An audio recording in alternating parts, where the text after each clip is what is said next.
कुंडली टीवी के सभी दर्शकों को मेरा नमस्कार। मैं हूं नरेश कुमार और आप देख रहे हैं बाजार के स्टार। दोस्तों, बाजार के स्टार के पिछले एपिसोड में हमने जिक्र किया था कि जब सितारे अपना प्रभाव दिखाना शुरू करते हैं तो घटनाएं फिर किसी के बस में नहीं रहती। कौन जानता था कि शनि के मार्गी होने से पहले दुनिया में बिजली का इतना बड़ा संकट खड़ा होगा और इससे दुनिया भर में मेटल्स में तेजी आ जाएगी। लेकिन यह हुआ और इसका असर हमने दुनिया भर में मेटल्स की कीमतों पर देखने को मिल रहा है। सिर्फ तांबे की कीमतें पिछले एक हफ्ते में 12% तेज हो गई हैं और ये अपने मई के उच्चतम स्तर तक पहुंच गए हैं, जबकि एल्युमिनियम की कीमतों में इतनी तेजी आई है कि ये 13 साल के उच्चतम स्तर पर पहुंच गई हैं। इसका असर दुनिया भर में मेटल्स के शेयरों पर भी देखने को मिल रहा है। खैर, इस सप्ताह बाजार कैसा रहेगा और कौन सा सेक्टर फोकस में रहेगा उसकी बात करेंगे, लेकिन इससे पहले बात करते हैं कुंडली टीवी की पिछले सप्ताह की बाजार को लेकर की गई चाल की गणना की। हमने 11 अक्टूबर को शनि के मार्गी होने के बाद मेटल शेयरों में तेजी का आकलन किया था और कुंडली टीवी का आकलन बिल्कुल सटीक साबित हुआ है। 11 अक्टूबर को सुबह शनि मार्गी हुए तो इसके बाद से ही मेटल शेयरों में तेजी का रुख कायम है।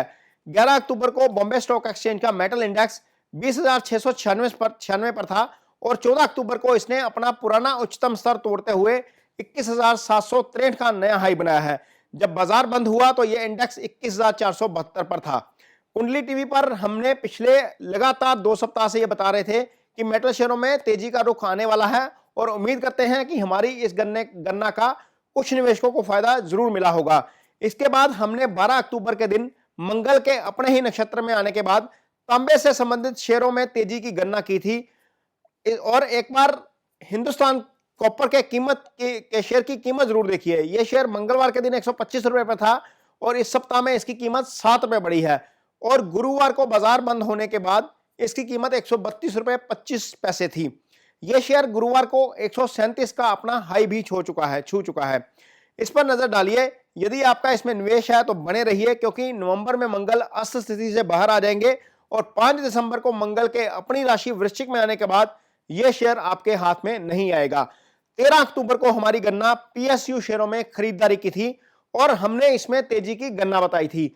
और अब जरा निफ्टी का पीएसयू बैंक इंडेक्स देखिए। इसमें 13 अक्टूबर और 14 अक्टूबर दोनों ही दिन तेजी रही है।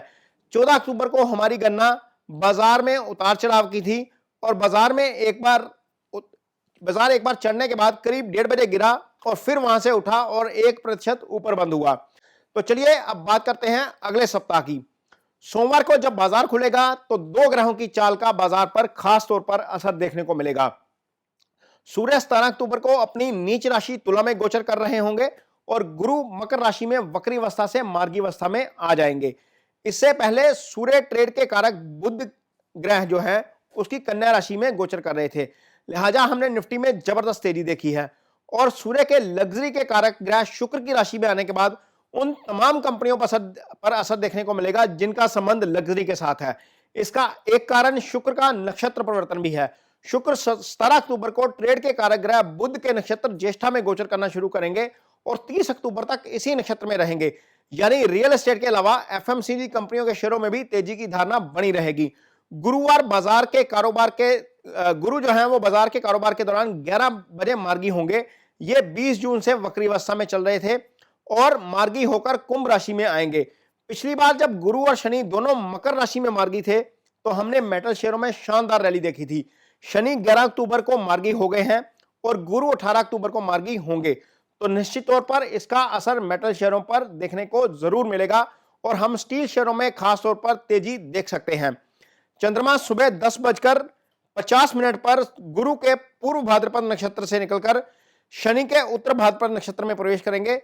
चंद्रमा का शनि के नक्षत्र में गोचर करना बाजार के लिए हालांकि थोड़ी सुस्ती लाने वाला साबित हो सकता है, लेकिन इसके साथ ही मेटल के शेयरों में खास तौर पर तेजी का ट्रेंड बन सकता है।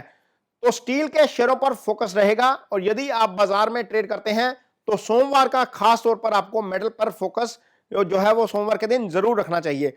मंगलवार यानी 19 अक्टूबर को चंद्रमा 12:13 पर शनि के ही नक्षत्र में रहेंगे, लिहाजा मेटल्स पर फोकस 19 अक्टूबर को भी बना रहेगा।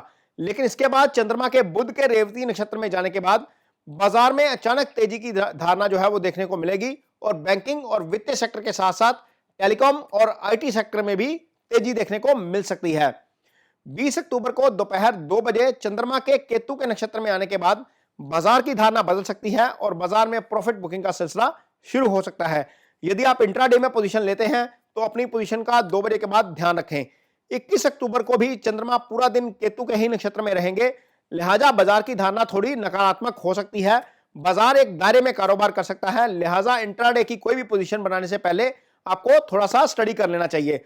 हफ्ते में ये एक ऐसा दिन होगा जब बाजार आपको निचले स्तर पर खरीदारी का मौका दे सकता है। 22 अक्टूबर को चंद्रमा शुक्र के भरणी नक्षत्र में रहेंगे, लिहाजा इस दिन बाजार में जेम एंड ज्वेलरी कंपनियों, होटल कंपनियों, एयरलाइंस और रियल एस्टेट की कंपनियों में तेजी देखने को मिल सकती है। तो दोस्तों, ये तो था इस हफ्ते का बाजार का स्टार। हम अगले बार एक बार फिर एक और एपिसोड के साथ आएंगे। तब तक के लिए मुझे दीजिए इजाजत। लेकिन जाने से पहले, ये एक सिर्फ ज्योतिष गणना के ऊपर आधारित कार्यक्रम है, इसमें फंडामेंटल्स और टेक्निकल एनालिस्ट नहीं देखे गए हैं। यदि आप निवेश करते हैं तो आप अपने निवेश सलाहकार की राय जरूर लीजिए। मुझे दीजिए इजाजत। नमस्कार।